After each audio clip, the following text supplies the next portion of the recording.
Hello fellow paranormalers, welcome to this channel and this bit of a vlog.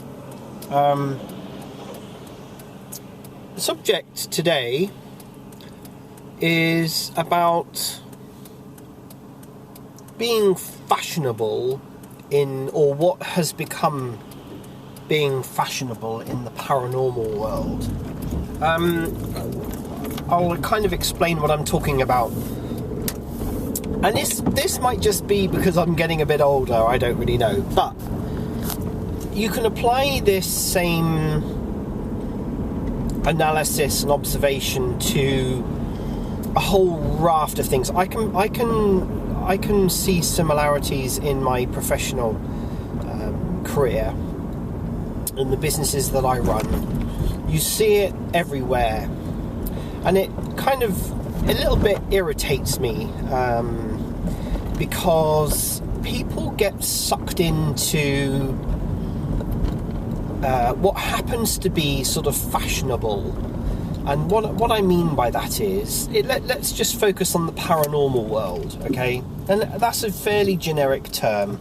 I'm going to use this in a generic way, but you know, I have touched on this in other videos as well, but things like, you know, ghost hunting and paranormal investigations and doing all these things, what I tend to find is that it becomes a very here and now hobby, if you like, for quite a lot of people. And you know, they create a Facebook page, they create a Twitter page, they create a website, they go and, you know, blah blah blah blah blah, and they're on Instagram and they're doing some live chat thing, and then they're doing, you know, it's not that there's anything really wrong with all of this, but what kind of irritates me a little bit is that people will, because people have got a lot more money nowadays and everything is so instant. So, you know, within almost hours, somebody can make themselves look like they've been, you know, they've sort of created this group, and they can make it look like they're a big group of people, or that they've got all this experience, or whatever it is, you know. And you have to be quite discerning about, you know, delving into, or what it is that they're actually, you know, putting forward about themselves, about their group, about what they do, about their experience, about their skills. And I think it is important that we have to do that nowadays, because I've kind of been sucked into, you know, I mean, you know, we've obviously got Oxford Paranormal. I've got you know, Facebook presence, a Twitter presence. Don't have a website. Don't really see the point in producing something. You know, all of that just takes my time, and I just don't really have the time to do all this stuff. What I see a lot of is, you know, Facebook pages that don't have any real content on them. That's a dead giveaway that somebody has just come up with an idea, they've given themselves a name, and the same goes on Twitter. They use Twitter like it's their personal broadcasting channel, and you know, they're retweeting other people's tweets, or they're sharing other people's Facebook pages and articles and videos. And you know, that's another thing actually I forgot to mention, is the whole YouTube thing. I mean, you know, again, going back to the whole thing that the whole paranormal genre of things is more aimed at entertainment than anything. I mean, people just love videoing themselves and sticking it up onto YouTube, and they come up with all this stuff, and you just have to be really careful. You just have to be very, very careful.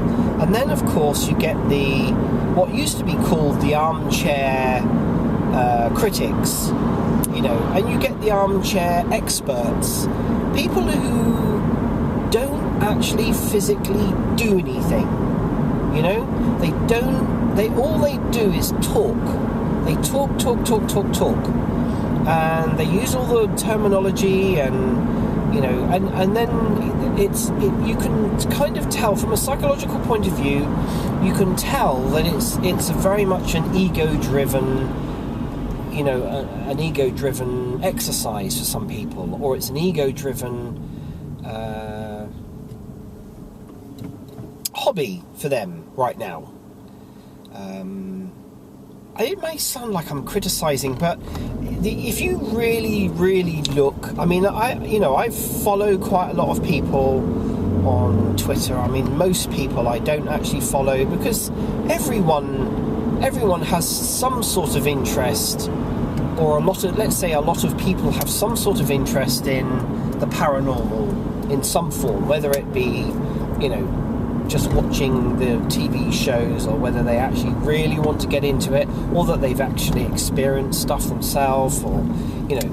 So people are generally interested in that kind of thing, but just because you're interested in it doesn't mean to say that you're an expert, or that you've got, you know, that you're actually actively doing anything. It's a bit like people picking up a camera. You know, people go out and spend £600-700 on a really nice, you know, DSLR camera, and they throw it around their neck, and they take a few photographs at, you know, someone's wedding or something. You know, they're not even the official photographer, and then all of a sudden they start fancying themselves as a photographer. Had this discussion this morning with a forum, actually somebody that I used to belong to their forum, and it is very, very true. People can make themselves look like anything nowadays. It's very, very simple, and unfortunately, if you're not discerning enough, and you don't question enough somebody's motives, or their background, or their history, or their experience, or any of these things, you know, it can be quite misleading. And I think it's a bit of a shame that people choose to do that. I mean, in my view, in my opinion, I think they are deliberately deceiving people to make themselves look, because it's an ego-driven thing. You know, at the end of the day, they want followers. They go around and make comments on things, and, you know, they're actually looking to get that number up. You know, they want that 1,000 followers, or, you know, 5,000 followers, or whatever it is, and that's the important thing for them. And I just, you know, again, the word interesting is going to come up again. Comes up a lot with me, but I do find it quite fascinating how these people pop up, and, you know, they very often disappear as quick as they popped up as well.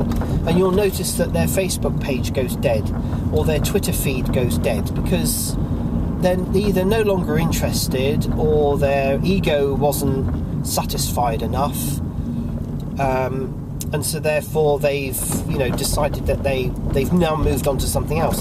And to me personally, a good benchmark for staying power and to see whether someone is genuine or not is to find out whether they're going to be there in a year's time, a year and a half time, 5 years time, 10 years time, 20 years time. And, you know, that's where it's going to come from. That's the stability, that's the truth of what people are.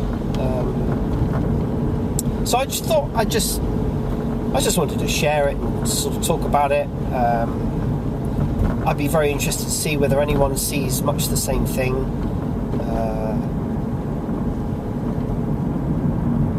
I believe people do, because, you know, the people that, if you like, just say from my point of view, the people that I follow on Twitter, that I'm friends with on Facebook or any other social media, you constantly see consistent things coming through, you know. And I'm not talking about a barrage of you know, an update from them every 5 minutes on Twitter, which is really just drives me up the wall, because who sits there all day long on Twitter? I know I personally don't have time to do that, and I don't know of anyone who's sort of got a bit of a life actually does that at all, because you just haven't got time.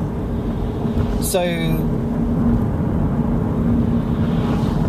yeah, I think nowadays, and the people that maybe are watching this video and going, oh yeah, I know that, you know, I've come across that.